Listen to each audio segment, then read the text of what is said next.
안녕하세요. 31기입니다. 벌써 이제 주말이 끝났죠. 오늘은 이제 은퇴 준비를 위해서 SCHD ETF만 모아가면 이렇게 은퇴 준비가 가능할까라고 하는 주제를 가지고 이야기를 좀 해볼까 하고요. 오랜만에 SCHD에 대한 주제로 이야기를 하는 것 같은데 현재 제가 이제 좀 채권 투자를 한다고 해서 저의 SC에 대한 사랑이 아예 사라진 건 아니라는 점을 말씀을 드리고요.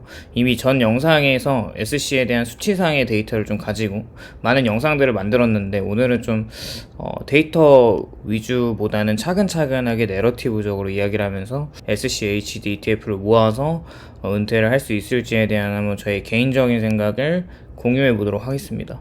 우선 SCHD의 투자자들이 굉장히 많을 것 같은데 우선은 좀 다음 보시는 표는 S&P 500과 SCHD의 어떤 수익률을 비교한 그래프입니다. 보면은 SC가 운용 시작일이 2012년부터 시작이 되었기 때문에 여기 지금 파란색으로 보이는 선이 SCHD고 이제 빨간 선이 S&P 500이죠. 이제 보면은 굉장히 그래프가 유사하게 똑같이 이렇게 올라가고 있습니다. 2023년에는 SCHD가 조금 내려가고 S&P 500이 SCHD를 좀 이기는 모습을 보여주고 있고 뭐 이니셜 밸런스나 파이널 밸런스는 좀 볼 필요 없을 것 같고 연봉리를 좀 보면은 12.77%예요 SCHD가. 그리고 S&P 500이 13.25%로 S&P 500이었습니다. 이 수치는 SCHD의 이 지금 복리 수치는 이거 배당률을 이제 포함한 수치입니다. 근데 베스트 이어 가장 성과를 많이 냈던 해가 32%, 거의 33%가 되겠네요. SPI는 32.31%로 SCHD가 더 높습니다.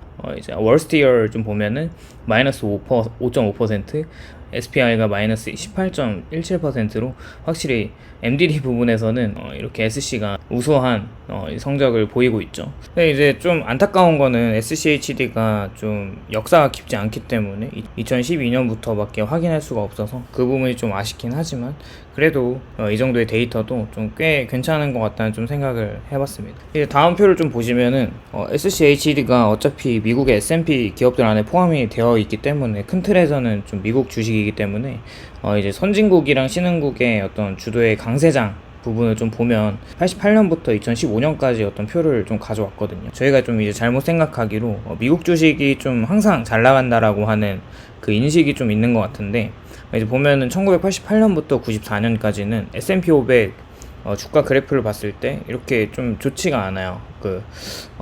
그래서 이제 신흥국이 조금 더 성적이 좋았고요. 이제 1995년부터 2001년까지는 이제 미국 주식과 선진국 주식들이 뭐 유럽이나 일본 이런 주식들이 조금 잘 나갔었고, 그 다음에 2002년부터 또 11년까지는 이제 미국 주식은 정말 안 좋았죠. 그때 이제 신흥국 주식이 좀 이제 치고 올라오는 그런 기간이었는데, 이제 또 2011년 이후부터는 다시 미국 주식이 조금 잘 나가는 어떤 그런 시기를 가지고 있는데, 그 2023년 이후부터는 신흥국 주식이 좀 잘 나갈 것이라고 하는 이런 이야기들이 많이 있어요. 여기 지금 S&P 500과 MSCI EM 이머징 마켓이거든요. 비교를 좀 보면은 2000년부터 확실히 2010년 전까지는 S&P 500이 좀 성적이 좋지 않죠. 계속 이제 주가가 하락되는 모습을 보이지만 이머징 마켓에서 이제 신흥국 주식이 좀 치고 올라오는 부분, 확실히 이제 역의 상관관계를 좀 보여주고 있는데, 이렇게 잘 나가고 이렇게 못 나가고, 그래서 이 이후에는 미국 주식이 좀 못 나가고 신흥국 주식이 좀 잘 나간다는 어떤 그런 이야기를 하고 있는 것이죠. 그 이유를 좀 살펴보기 전에 MSCI 이머징 마켓 스톡을 좀 이제 같이 보면 좋을 것 같은데, 이제 MSCI 이머징 마켓 스톡의 어떤 섹터 이제 비중을 좀 보면 이제 금융이 22, 그리고 IT가 이제 18 정도가 되고, 임의 소비재가 13.12%, 커뮤니케이션 이제 통신 같은 게 10% 정도, 원자재가 8.8, 그리고 필수 소비재가 6.36, 이렇게 산업이 6, 그리고 에너지 5, 헬스케어가 3.94, 거의 4죠. 유틸리티, 이제 리얼 이스테이트, 부동산까지 이렇게 다양하게 분포가 되어 있고, 이제 국가적인 좀 이제 분배를 보면은 중국이 31로 가장 높아요. 그리고 타이완, 대만이죠. 그리고 인도 시장이죠. 그리고 우리나라, 사우스 코리아가 이제 12%로 꽤나 높습니다. 그리고 브라질이 5%, 그리고 다른 국가들도 23%로 이렇게 포진이 되어 있어요. 나라별로도 이제 분포가 되어 있고 있는 모습을 봤습니다. 자, 그래서 이머징 마켓 스톡에 좀 주식이 어떤 이제 회사들이 분포되어 있는지 좀 궁금할 것 같은데, 탑 10 기업들을 좀 보면은 이제 타이완 세미컨덕터는 이제 그 대만의 TSMC를 이제 말하고 있는 것이고, 텐센트, 중국의 이제 텐센트를 말하고, 우리나라 이제 한국의 삼성이 그래도 꽤 높아요. 3.61%로 많은 비중을 차지하고 있고, 이제 홍콩의 알리바바, 릴라이언스 인더스트리, 이제 인도 주식이거든요. 이제 이렇게 좀 다양한 국가별로 분포가 되어 있습니다. 이제 마지막 부분에 브라질의 이제 베일론이라고 하는 기업도 있는데, 이렇게 신흥국 주식이, 저는 이제 그 어떤 회사들은 잘 모르지만 이렇게 이머징 마켓에 좀 괜찮은 좀 우량한 기업들을 포함시켜서 이렇게 이머징 마켓이 구성이 되어 있습니다. 향후 이머징 마켓이 좀 잘 나가는 이유를 좀 보면은, 미국이 이제 고금리 인하 이후에 달러 약세가 이제 본격적으로 지속이 되거든요. 달러 지수가 이제 103 정도로 좀 이제 저점을 찍고 거의 100까지 101 정도까지 내려왔던 것 같은데, 103으로 다시 이제 조금 반등을 하는 모습을 보여주고 있죠. 금리 인상이 될 것 같다는 어떤 이제 의견이 있어서 그런 것 같아요. 근데 사실 인상을 더 할 수 없는 어떤 그런 입장이라고 생각하기 때문에 달러 약세가 본격적으로 되고 있는 것이죠. 선반영이 됐죠.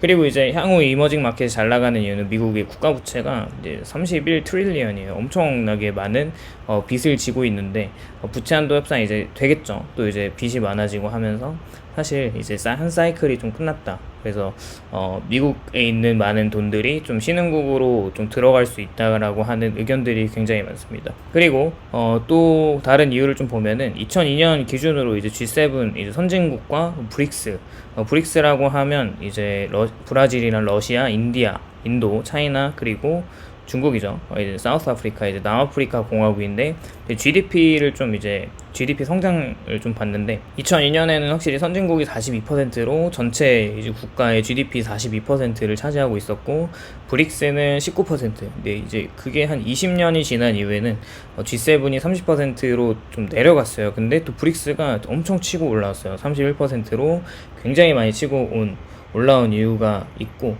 지금 미국 주식이 좀 고점이잖아요. 근데 이제 이런 어떤 것들이 반영이 되지 않았다. 그래서 이제 신흥국 주식으로 돈이 조금 들어가지 않을까, 더 많은 자금이 유입이 돼서 주가 상승에도 영향을 미치지 않을까라는 생각을 하고 있습니다. 근데 이제 그럼에도 SCHD가 괜찮은 이유에 대해서 좀 생각을 해보면, 우선 알고리즘이 있어요. 좀 첫 번째 보면은 캐시플로우 투 토털 데트, 이제 부채 비율 대비 현금 흐름이 굉장히 좋다는 것이죠. 이게 의미하는 것은 지속적인 배당을 지급할 수 있는 능력치를 가진 기업들이 많이 편성이 되어 있다. 그리고 ROE가 높은 기업들인데요. 여기 보면 리턴 온 이코티, 돈을 굉장히 잘 버는 기업이에요. 이 워렌 버핏도 ROE가 높은 기업들을 추려서 이제 투자를 한다라고 하는 어떤 그런 이야기도 있을 정도로 ROE가 굉장히 중요한 어떤 기업의 재무제표상에서 중요한 지표입니다. 그 다음에 세 번째로는 무조건 5년 이상 배당 성장을 시켜준 기업들을 추려냈어요. 그리고 can represent more than 4% of the index and no single sector. 보면은 지금 한 기업의 4% 이상 비중 편성이 불가능합니다. 그래서 이렇게 많은 기업들이 100개 정도로 추려지게 되는데, 한 기업에 4% 이상 비중을 편성시키지 않기 때문에 밸런스가 굉장히 좋다는 것을 의미하죠. 자, 그래서 이제 섹터 비중을 좀 보면은 지금 주가가 굉장히 많이 등락날락하기 때문에 지금 23년 3월 31일 기준이에요. 인더스트리얼 이제 산업이 17.8, 헬스케어가 이제 다음으로 높고, 파이낸셜이 많이 빠졌죠. 14.1, 컨슈머 스테이플 이제 필수 소비재가 13.3, IT가 12.2. 에너지가 9.3이고, 이제 컨슈머 이제 임의 소비재가 8.1, 그리고 커뮤니케이션이 통신 4.9, 머티리얼 그 원자재가 3.4, 유틸리티는 0.3으로 이렇게 비중이 편성이 잘 되어 있습니다. 이제 5월 19일자, 이제 최근에 5월 19일자에 2% 이상 기업들이 어떤 기업이 있는지 한번 봤어요. 근데 이제 펩시가 가장 많아요. 4.59로. 근데 이게 이제 한 기업에 4%로 이제 편성이 되지 않기 때문에 왜 4.5로 이제 많아졌냐고 싶으면은, 사실 이제 주가가 계속 등락날락 있잖아요. 그래서 펩시나 지금 코카콜라 같은 경우는 주가가 거의 빠지지 않고 위에 상단에 있기 때문에, 펩시 같은 경우는 진짜 고점에서 내려오질 않고 있어서 4.5로 굉장히 많이 올랐어요. 거의 4.6이죠. 브로드컴이 이제 4.45, 머크도 꽤 높아요. 코카콜라, 이제 홈디포, 시스코 시스템즈도 이제 실적 발표 이후에 좀 이제 악재를 좀 덜어내고 좀 이제 올라가는 모습을 좀 보이고 있었죠. 텍사스 인스트루먼트도 이제 버라이즌이 3.9. 에브비가 주가가 많이 빠졌어요. 원래 에브비가 1위였거든요. 에브비가 많이 빠졌고 이제 쉐브론도 좀 많이 빠져서 3.9. 암젠 뭐 이제 US Parcel Service 그 다음에 화이자가 3.7. 로키드 마틴이 3.4. 이런 식으로 블랙락 그리고 알트리아 뭐 등등 이렇게 우수한 미국의 안정적인 사업을 영위하고 있는 기업들이 2% 이상의 기업들이 이렇게 포함되어 있는 SCHD의 포트폴리오를 좀 이제 보고 있고요. 이제 좀 생각을 해보면 SCHD ETF의 강점은 주가 상승보다는 사실 배당 성장률이라고 저는 생각을 하고 있고, 앞서서 본 기업들을 보면 굉장히 안정적인 기업들이 많이 있는 것이죠. 수출 기업과 내수 기업이 동시에 이제 편성이 되어 있어서, 사실 이제 펩시나 코카콜라, 버라이즌 같은 경우를 보면 뭐 펩시나 코카콜라는 내수 시장도 많이 장악을 하고 있고 외부로 이제 전 세계로 많이 진출하고 있지만, 버라이즌이나 홈디포 이런 기업들은 확실히 이제 북미 그 이제 통신을 다 잡고 있기 때문에 내수 기업도 굉장히 탄탄하게 잘 잡고 있는 기업이어서, 항상 이제 그 실적을 보면은 어닝 서프라이즈까지는 아니어도 항상 그 어닝 비트, 그 어닝 완전 이제 벗어나진 않아요. 컨센서스에 벗어나진 않기 때문에 돈을 이제 꾸준히 안정적으로 잘 벌 수 있는 기업들이 포함이 되어 있어서 주가 상승이 안 되더라도 배당 성장이 안 될 것 같지는 않다. 이런 결론이고요. 그 러프하게 한 1억을 SC에 넣었을 때 세후 지금 한 3.1%를 주는 걸로 알고 있고, 이 정도로 연간 배당금이 한 318만 2천 원을 수령하게 되거든요. 근데 이걸 추가 투입금 없이 30년간 10%의 러프하게 배당 성장에 성공을 한다면 연간 이제 5,550만 원 정도를 현금 흐름으로 30년 뒤에는 창출할 수가 있습니다. 그래서 월에 한 450만 원 정도의 현금 흐름이 나온다는 것이죠. 자, 결론을 좀 보면 다음 주식시장 사이클이 신흥국이라고 해도 기존 미국 시장의 기업들 펀더멘털은 견고할 거라고 생각을 하고요. S&P 500이나 나스닥 다우지수의 주가가 잘 나가지 못할 수도 있어서 SCHD 주가도 물론 잘못 나갈 수도 있는데, 배당 성장률은 지속적으로 성장이 가능하다고 생각이 듭니다. 그나마 리스크라고 하면 리츠가 없어요. SCHD는 이제 리츠가 없기 때문에 VNQ 같은 이제 그 우량한 리츠 ETF를 자산으로 어느 정도 추가해주면 배당률이 좀 더 올라가고 좋을 것 같다는 생각을 해봅니다. 그리고 하반기에 경기 침체가 예상이 되는데 낮은 주가에서 계속 SC를 줍줍하면 좋은 결과가 있을 것 같다는 생각을 해봤습니다. SCHD 투자하는 사람이 굉장히 많죠. 저희 구독자에도 굉장히 많은 것 같은데, 계속 이제 추가적으로 잘 수량을 모아가시다 보면은 언젠가 이제 두둑하게 배당금을 받을 수 있는 그런 날들이 올 거라고 생각이 들고요. 오늘도 영상 시청해 주셔서 감사드리고 도움이 되셨다면 좋아요와 구독을 부탁드립니다.